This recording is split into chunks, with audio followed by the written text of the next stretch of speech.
Well, good evening. It's it's got a mixed reviews on the weather right now. Actually, this morning I got up before the crack of dawn. It was still dark long before I even got out the door and went to work. And it was like 2 hours before it was daylight. And then it was nice when I left Grand Prairie. And now I just got home and we're gonna get a big rain shower here. So whatever, deal with it. But I just gotta get over and feed the pigs. So yesterday I moved the pigs with Charlotte. Just extended their electric fence in the garden. Thought that was a pretty good deal. Actually worked out pretty slick.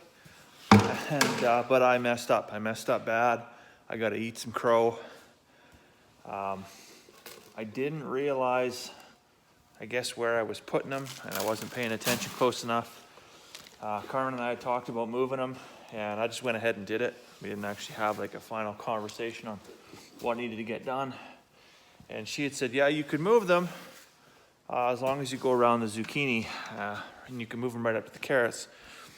And I obviously didn't catch that last part about going around the zucchini. I just thought, oh, you can just move them and then go right up to the carrots. Well, so that's what I did. And we didn't harvest the zucchini. So, I don't know, it must have been like 10 o'clock, 9:45, 10 o'clock last night. She asked me, she's like, did you move the pigs? And I said, yeah. And she's like, did you harvest the zucchini? I was like, no. Anyways, she was furious. And the pigs ate a whole bunch of zucchini.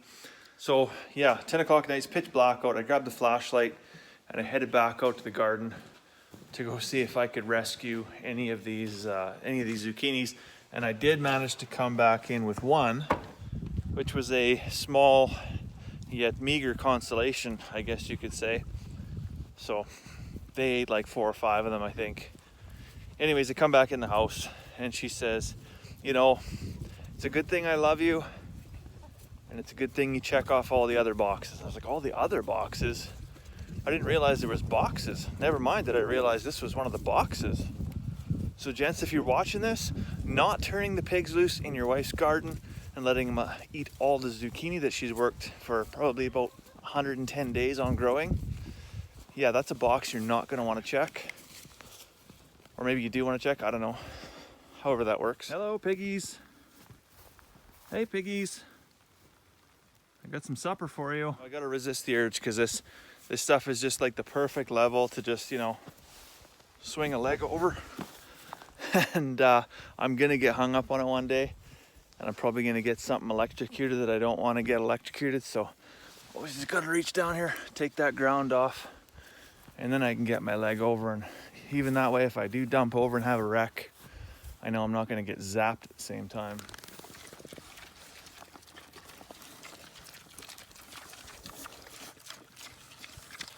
Yeah, I'd way rather you eat that than Carmen's zucchini.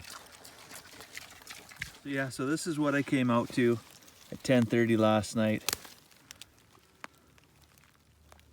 Definitely not going to get that to jive in the kitchen.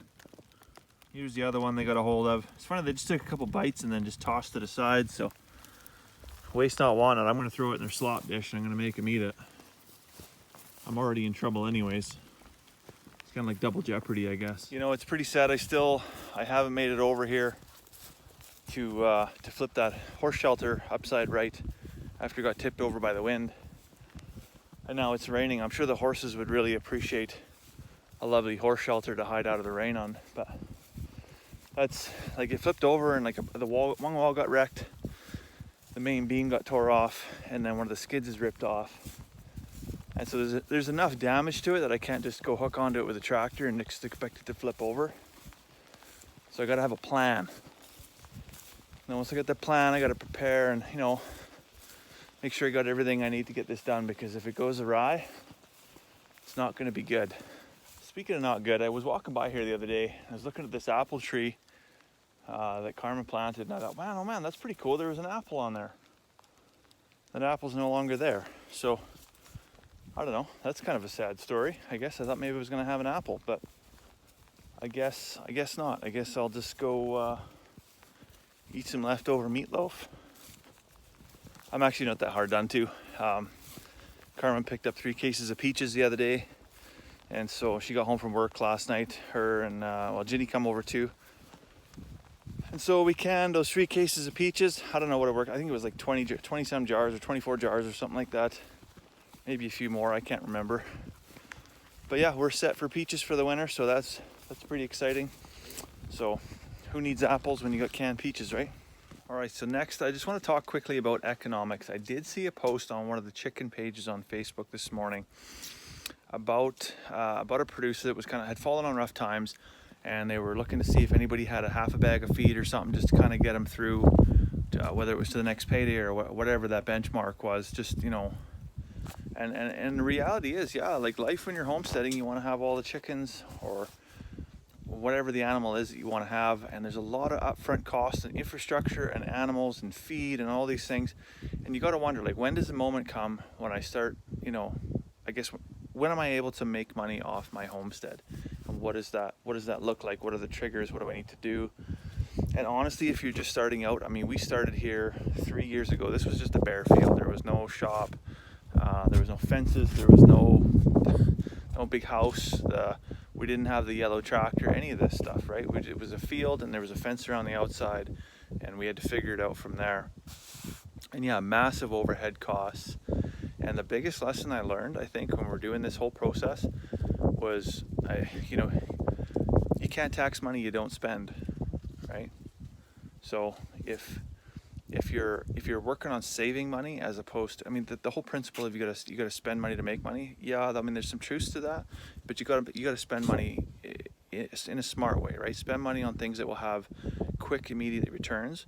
If you're buying, you know, layer chicks, you know, these tiny little layers, super cool, I'll give you that. But you're looking at, you know, 4 or 5 months until those things can start laying eggs, and then you can kind of get some return on your investment for that stuff. So you're gonna run into a cash flow problem, right? So if there's little things you can do while you're trying to build your homestead to maybe save money as opposed to trying to make you money, because there's tons of like our whole sheep shelter, right? There's a 30-foot long structure. It's not super huge, but it was all built with reclaimed materials. And I think the biggest cost, you know, because we bartered for some of it.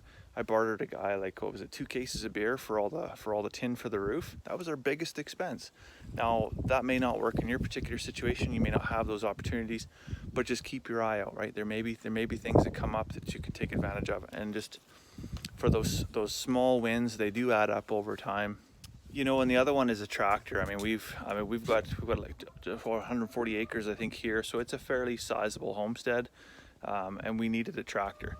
So we went to an auction. We bought this one for $3,300. But I mean, if you're looking at buying brand new equipment, you could be looking at easily $45,000 for a tractor this size. And we just said, you know what, we're going to get an older piece of equipment, and you know what, we know it's not going to be mechanically sound. We're going to have to do some work on it. Yes, it was frustrating. Yes, I joke about what a piece of crap this thing is. I joke like every day it's got a dead battery or a flat tire. It's got fuel issues. But if you're mechanically inclined, that's not an issue.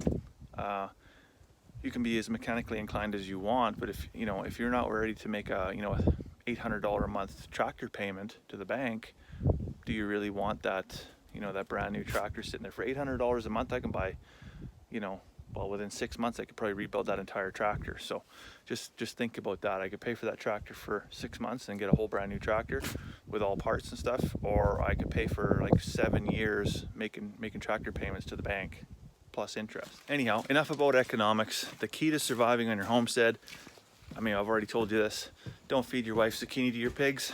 You'll be begging for forgiveness, and you'll be lucky to survive. So I'm gonna go inside, get myself some of that meatloaf, maybe eat some peaches. I hope you have a fantastic evening. We'll see you tomorrow.